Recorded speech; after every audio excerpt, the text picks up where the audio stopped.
Welcome to AromaticChat, the podcast that introduces you to registered clinical and certified aromatherapists around the world.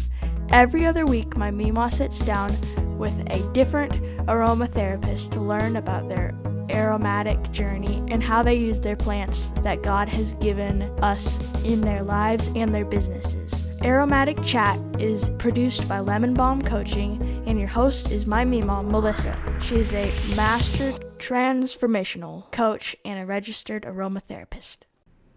Hey friends, welcome to episode 107, Aromatic Chat with Meredith Murdock. Meredith has worked in the complementary and alternative healthcare field for over 20 years. As owner of one of the largest acupuncture and functional medicine clinics on the East Coast, she has experience in all areas of this field. In 2015, she got involved in aromatherapy due to her clinic's patients' safety issues with essential oils. She has worked diligently over the years to create retail opportunities in brick and mortar, online, with brand agents and manufacturer representatives to get her products to market.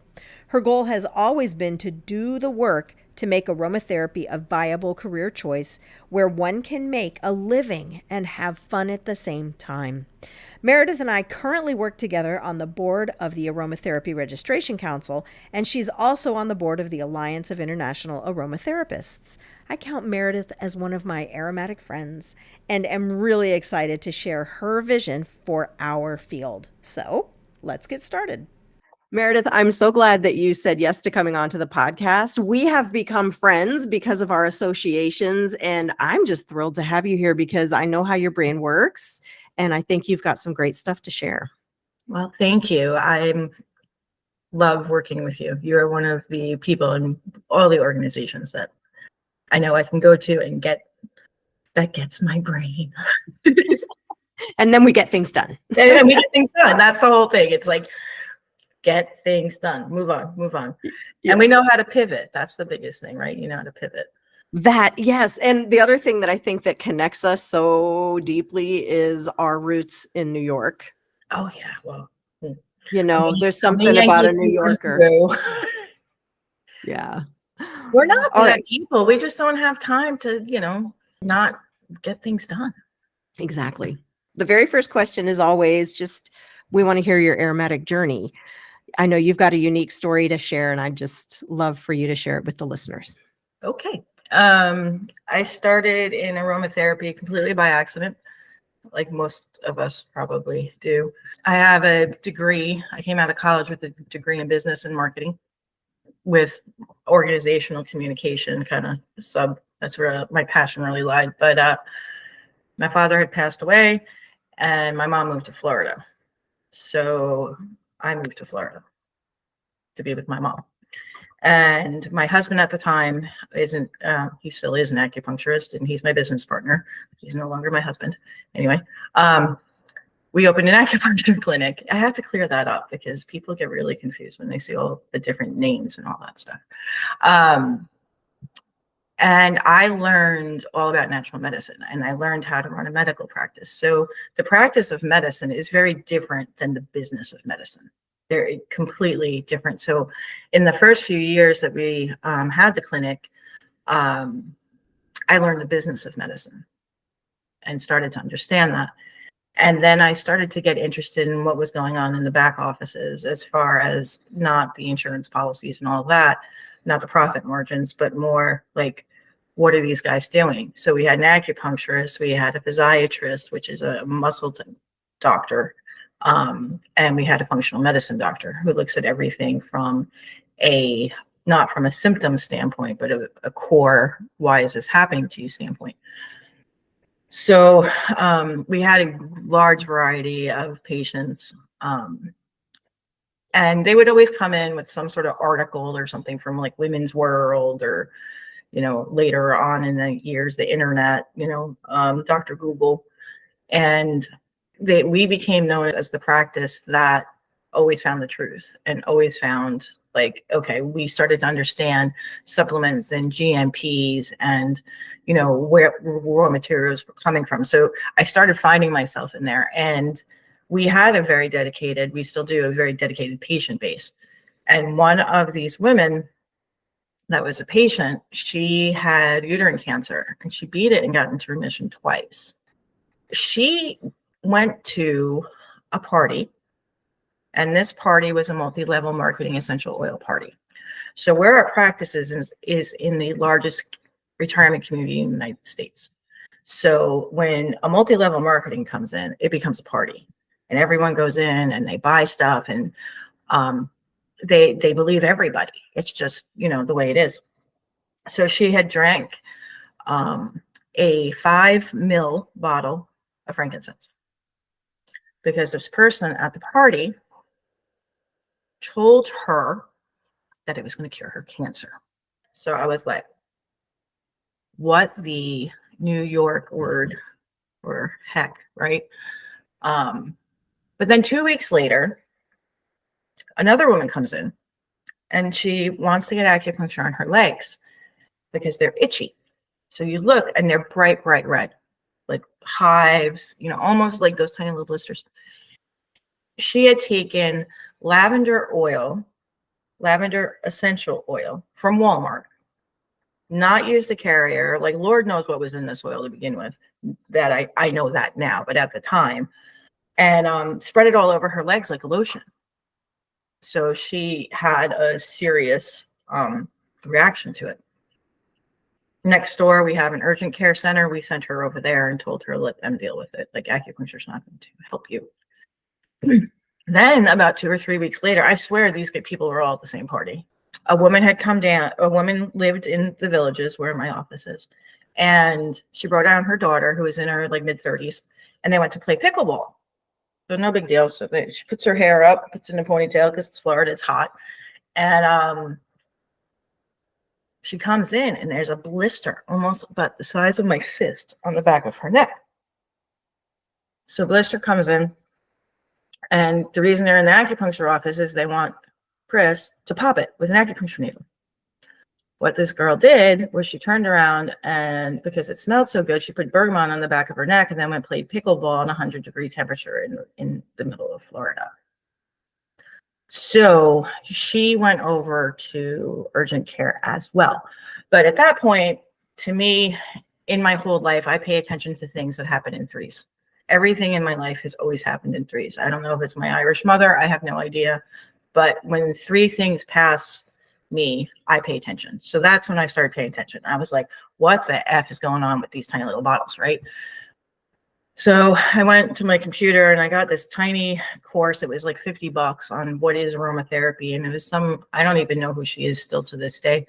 I can't find where I got it from, but it was basically like a take-home $50 course. And it came with a download of, it was like 60 pages with 15 little dram of oils that got sent to me.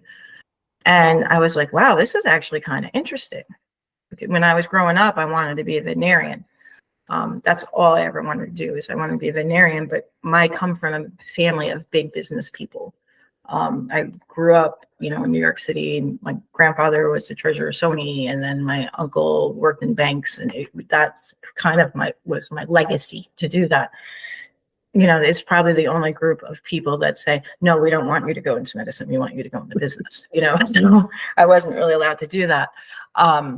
But what had sparked in there was a little bit, she had maybe like 4 or 5 paragraphs about chemistry.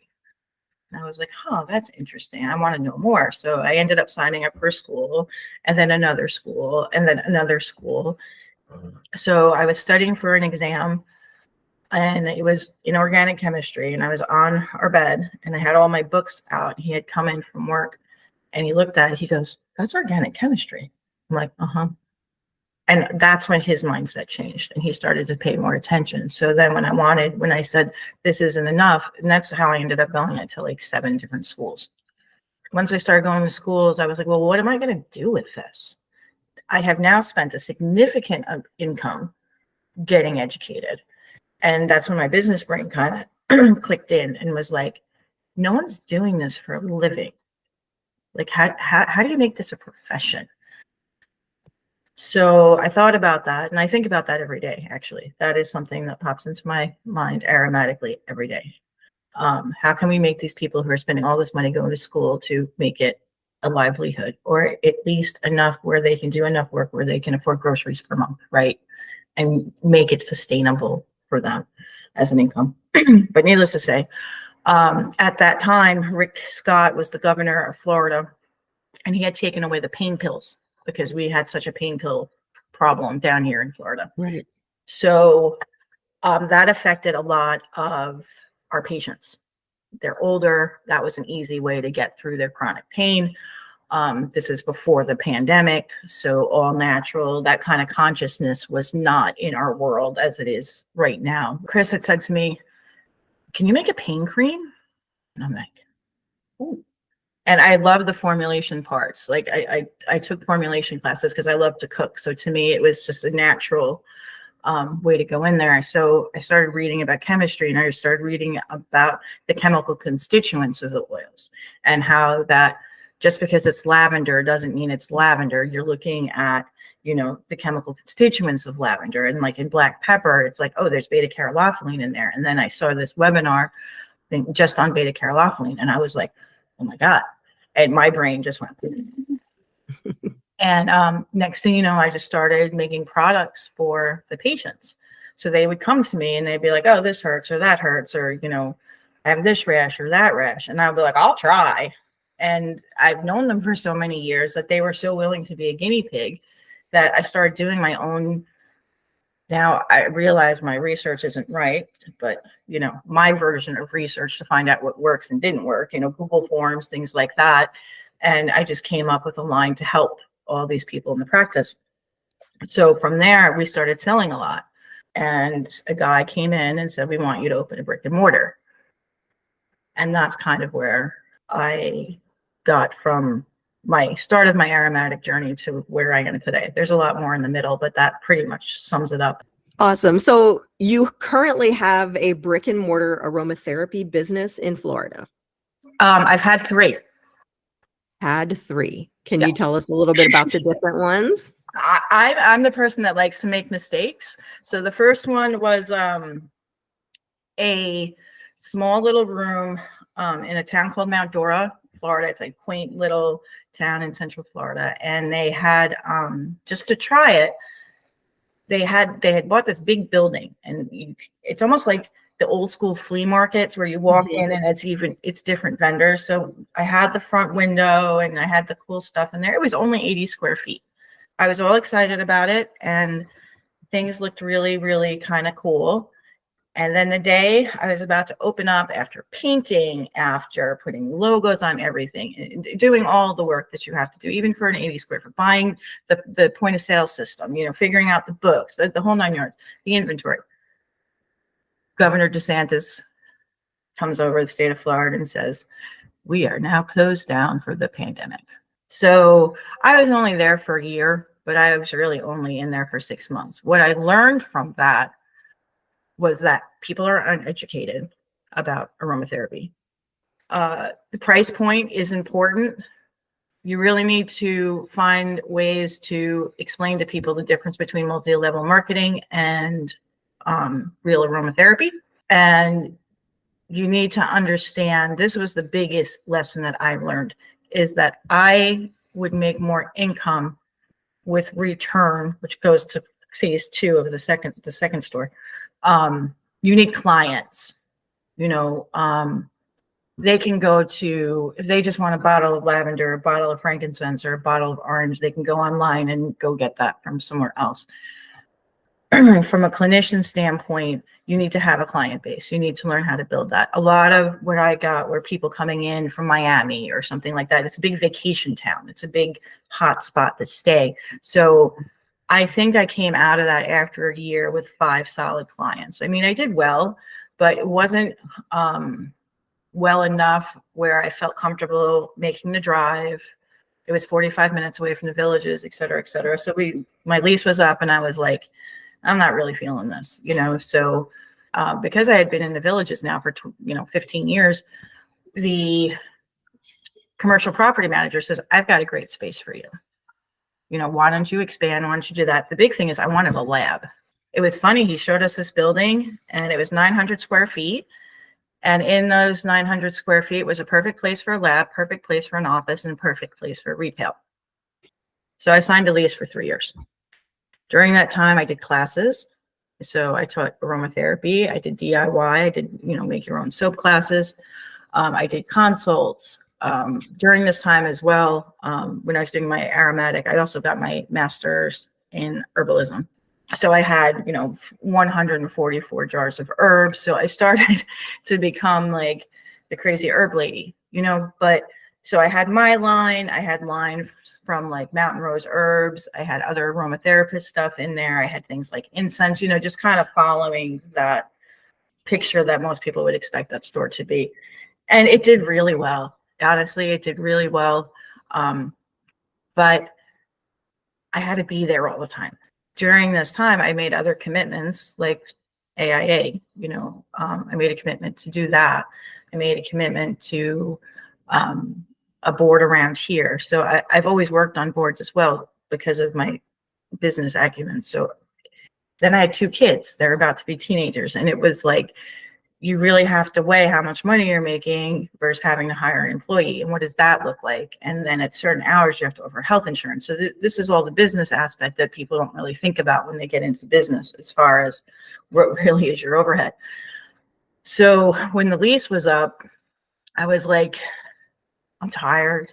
In our medical practice, we have probably 250 square feet of waiting room. So my friends and I went in there one weekend, and I moved back right where I started from 4 years ago. We painted, we put the shelving from the old store into there, and everybody found us. And now I can go in 3 days a week. I can work from home. We're making more sales. Like, my profit is better doing that way, because the other thing is we still have the massage therapist, we still have the acupuncturists, we still have all of those people.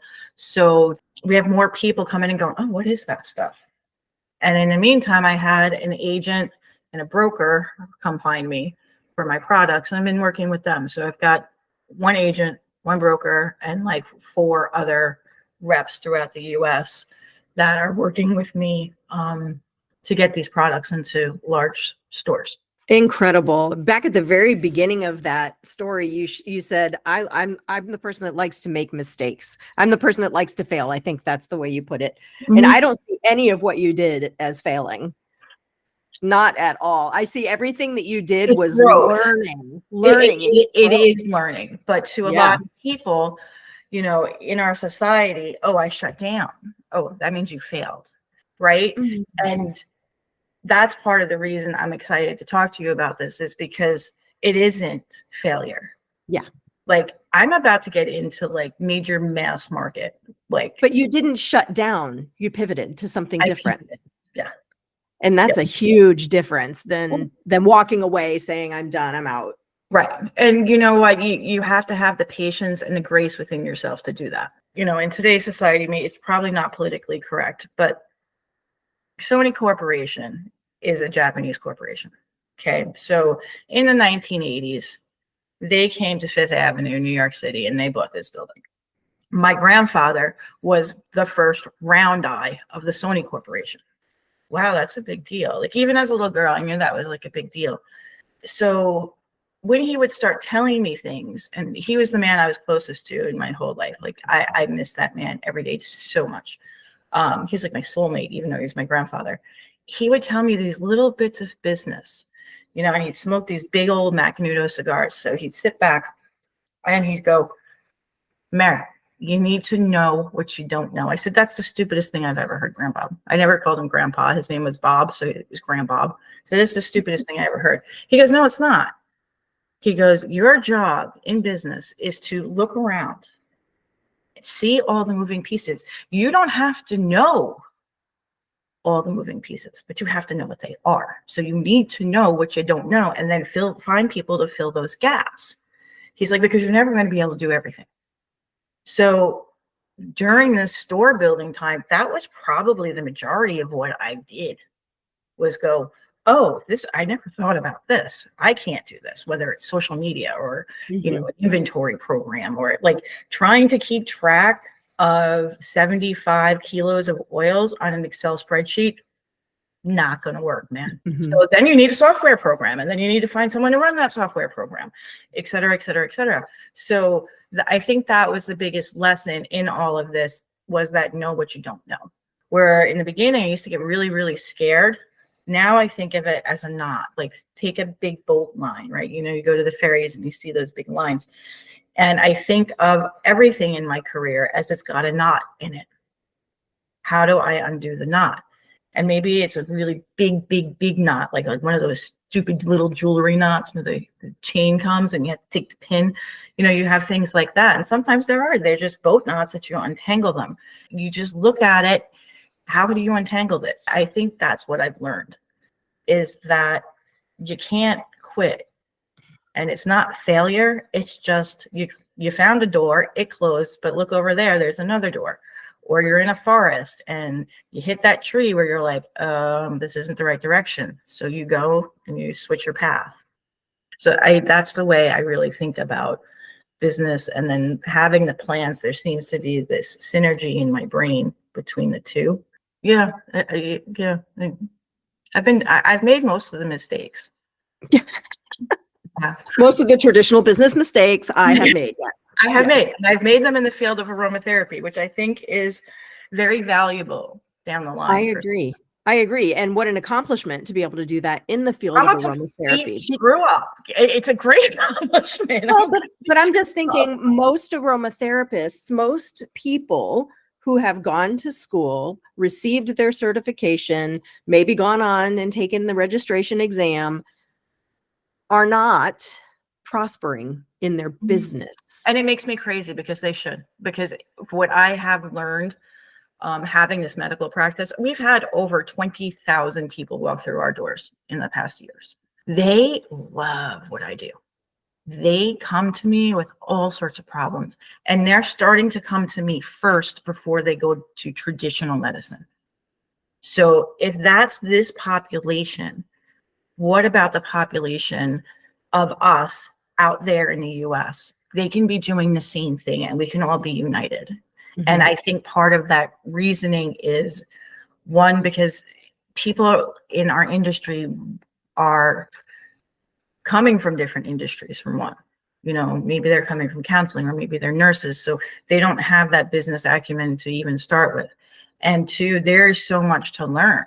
Like, we all suffer from imposter syndrome when we're around each other. Like, we go to this conference and that one's smarter than that one. But if you put yourself in front of the general public, you realize just how much your education is worth. We have phenomenal researchers and teachers in this profession, and we get phenomenal education. But now we need to know how to put it forward. So I guess that's always been my point. Like, when I joined AIA, and it was like, well, what do you hope to change? Like, what do you want to see for this field? I said, I want someone to be able to do this for a living and bring home groceries for the month. That's what I want, if not more. But even that simple thing. So you have, you know, you hear these moms, I'm a stay-at-home mom because I have 4 kids and I have to do soccer, I have to do this, I have to do that, and I have 4 hours a day I can do something. Well, what if in those 4 hours a day they became an aromatherapist, which is what they want to do, and they can actually make money doing it, where then, you know, she can afford the soccer stuff and start bringing in an income off this profession. And I don't think we see that enough. Yeah. Where do you think the disconnect is? I have my thoughts, but what are your thoughts about, like, where is this disconnect? I mean, because like you said, we come out of school, we've got this incredible education. We're able to help people with things that, like, I never even thought I'd be able to help people with, and yet I can. Right. I became really passionate about it when I took my first business aromatherapy class. And I was really excited about it, honestly, because like you see it in the syllabus. And I read it and I went like this, shut the front door. That's not really what I said, but I'm trying to keep it clean. I am in New York. Yeah, keep it PG. Yeah, I'm keeping it PG. But I, you know, sat there, rubbed my head just like this. And I was like, shut the front door. I'm like, this information is wrong. So that is no one's fault. If you are going and studying this research, and you are a researcher, and you are a teacher, and you are an educator, this is not in your scope of practice. A lot of us, I think, are coming out of these specialty science based education areas where they've never had to really do that. And those people can make money, because now the other thing that I see in this industry, and I know you and I have talked about this, there's so many different paths. So I think that's part of it. I think there's a lack of education there. And I think there's a lack of knowledge in the marketplace of what we do, that there's no one from the marketplace coming in, because to them, we're just a beehive of information that may or may not be true, because we haven't gotten out of our beehive. Best analogy I can come up with as to why. I don't think it's purposeful. I don't think it's deliberate. I think it's part of the growing, it's about a profession growing. And I look at it like I look at acupuncture. So in 2005, we came to Florida, and Chris was an acupuncturist. And we get the local newspaper, and the local newspaper says, acupuncture covered by Medicare. This is 2005. It's not covered by. I'm like, that's fraud. Our first advertisement, our first news advertisement in the paper was no new age magic, no crystals, just real medicine. That's how we advertised acupuncture.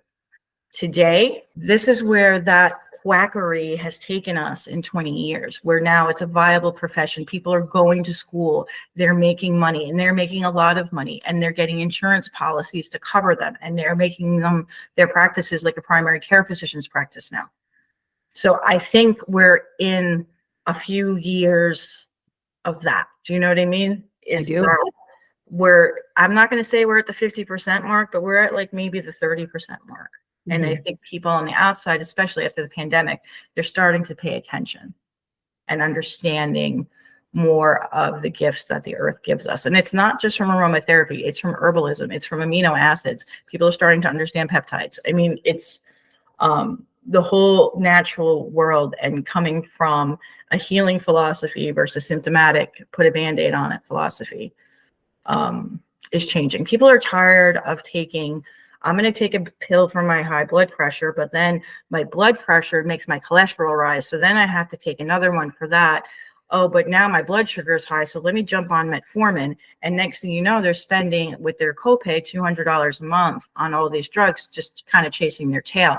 So I see in the marketplace that the average person is becoming much more aware of that. And that's where I think we have this great position that we are in now as aromatherapists to slide in. If we could just learn how to do the pivot, or learn how to get through the forest and not be scared, and realize you are going to screw up. There's no way you're not going to. Right. You have to. It's the only way you learn. Yeah. And failing forward is a thing. Yeah. I love that. I'm going to use that. Failing forward. I really do like that. You are talking about things that no other aromatherapist is talking about. I don't know if anybody wants to hear me, Melissa. No, I think they do, because there are so many of us out here who want to make this work. Right. But it feels like an uphill battle. It is an uphill battle. Mm-hmm. But what are you going to do? I mean, seriously. Keep climbing. Right. Well, no, I had this conversation with my daughter the other day about something completely different, but the theory was the same. Mm-hmm. It's like, you're trying to get up there, right? So you're going to just sit there and stare at it and, hope you grow wings and fly and someone's going to drop it in your lap, or you're going to go get a ladder and take that step. Having a business is like having a kid. When you go to school, Absolutely. You're pregnant. You come out, you don't give your kid up at 7 years. I mean, I've wanted to at sometimes, but it was really at 14, I think. But he's going to college now at 18, so we're getting there.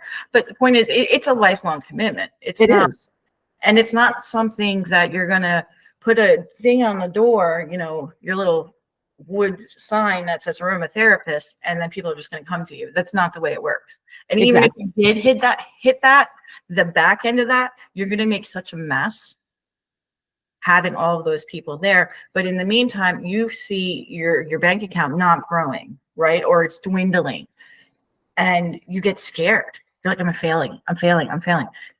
I've wasted money on some of the stupidest crap out there. I'll be the first one to We say all it, have. Mm-hmm. just to boost the business. And I can't say that I gained anything from losing that money. But what I did do is I learned what I didn't want to do. And I learned what didn't work for me. And that is worth its weight in gold. That's actually sometimes more valuable than learning what does work. Right. Because like there's things that I know about myself now after all these years where I'm like, no, I'm not doing that. That is not what I want to do. I don't want to have that as part of my practice. Right. And that's freeing. Oh my gosh, that's so freeing to realize I don't have to do what everybody else is doing. Right. And it creates boundaries within yourself. You're always, if you're doing the right thing and you're following that path and you come up with that knot and you unknot, the money is going to come. That has one rule that I've learned from a college professor. It was worded differently, that has never failed me. So I keep going, okay, well, I just lost some more money there. Okay, I just lost some more money there. And then 6 months from now, I could triple it. Yeah. But I wouldn't have tripled it if I didn't make those mistakes to begin with. But we come from a science background. We're making mistakes. So there's a cross there. So in research, there is the very simple hypothesis. A wrong hypothesis is still knowledge. If we start thinking about business in that same way that these researchers have taught me, then I think everyone can grasp the concept a little bit better. But I think people are just so afraid of the whole financial aspect of it, that's where we find a hiccup. Yeah. Well, business ownership is different than having a job. And I think that's a huge shift that people need to make. I was just working with some clients on this the other day. When we're working a job, I show up, I give them my energy, and they give me money. Right. When I own my own business, I give my energy, and eventually that energy turns into profit. Eventually it turns into profit. But we're so used to showing up, getting paid, showing up, getting paid. And business ownership doesn't work that way. Right. Yeah. It's a totally different animal.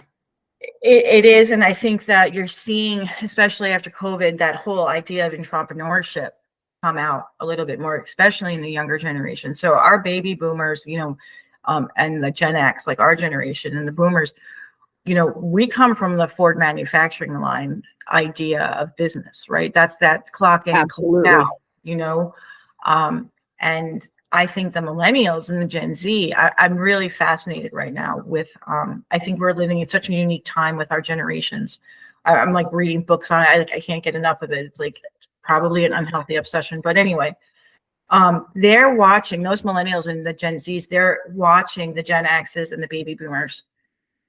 And they're watching them clock in, clock out. And then they're watching them go, I don't want that life. Mm-hmm. So they're watching, for every one entrepreneur in Gen X, there's probably 19 clock in, clock outers.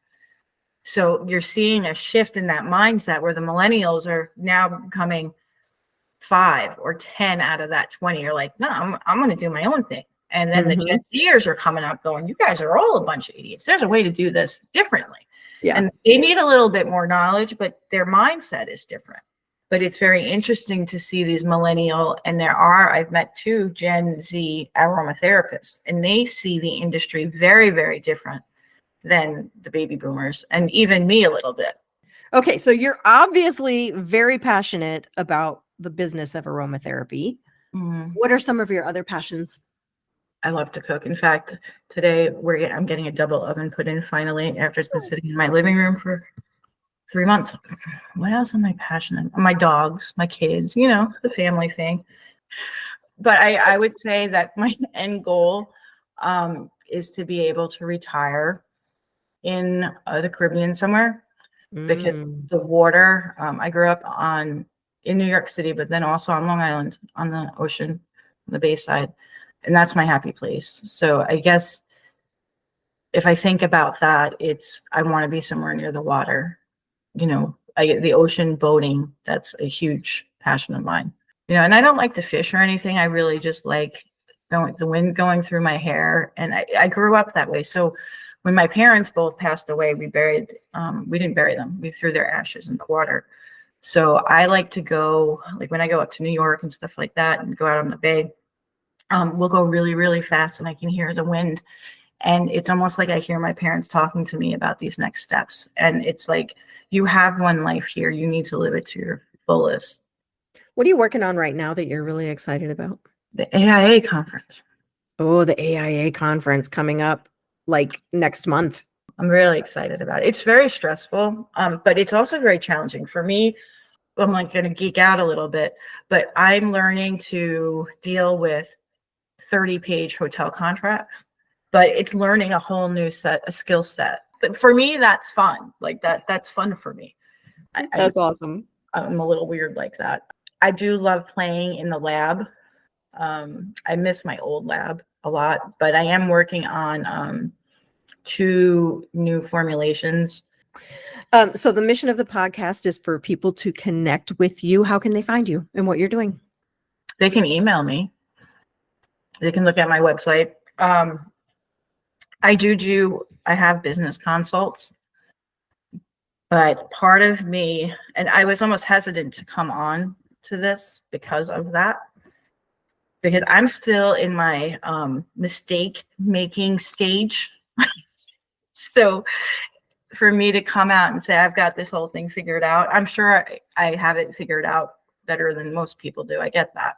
But anyone can reach out. My whole thing is to do this so I can bring it forward and help people do that. Do I have some sort of offer or anything? No, I'm still out there making the mistakes. I'm still bashing my head against the wall. I'm still tripping over myself and falling off the ladder. But yeah, if you're a member of any of the organizations or any of the students or anything like that, I mean, just email me and I'll probably tell you, okay, here's my cell phone number. You can text me and I'll talk to you. Awesome. Well, we'll include links in the show notes. And as we come down to the end, I just always like to hand the floor back over to the guest. If there's anything you think I've missed, if there's any final words that you want to say, this is your opportunity. I really want everybody to know that if we all band together and use our gifts for what they are, we can make this into a forward-facing, sustainable, income-producing profession. And I have a gift, you have a gift. Everyone has the gifts. We have to start merging those gifts and having these big conversations. I think if we all just start communicating what we know and start working together, we can start seeing. It would be really, really cool if someone at the age of 18 years old turns around and goes, I want to go to school for aromatherapy right out of high school. Mm-hmm. And I want to make that a profession. I mean, I know we're a few years away from that, but that's part of my goal. So if anyone wants to talk to me about what their gifts can bring to help make that happen, then I think we all need to start having those conversations. Awesome. Thank you, Meredith. Thank you, ma'am. So wonderful. I love it. Oh my gosh. You're incredible. Thanks for tuning into this episode of Aromatic Chat with Meredith Murdock. Check out the show notes for any links mentioned in today's episode. Regardless of which platform you use to listen to the show, there are a couple of places where you can leave a review: Apple Podcast or Podchaser. And I would be honored if you would take a moment to leave a review for the show. Your review helps other listeners find the show. Aromatic Chat is produced by Lemon Balm Coaching. I'm your host, Melissa. I help my life and wellness clients move from feeling overwhelmed and exhausted to experiencing peace and energy as they bring their visions to life. One of the most important things I do is help them release the stress in their lives. Did you know that when you are stressed, you cannot make decisions that are in alignment with where you want to be in your life and wellness? You can get the 5 tips that I share with all of my clients in my free ebook, From Stressed to Your Best. And I'll share the link for that tool in the show notes. I will see you next time with our next episode. Until then, peace, love, and aromatics.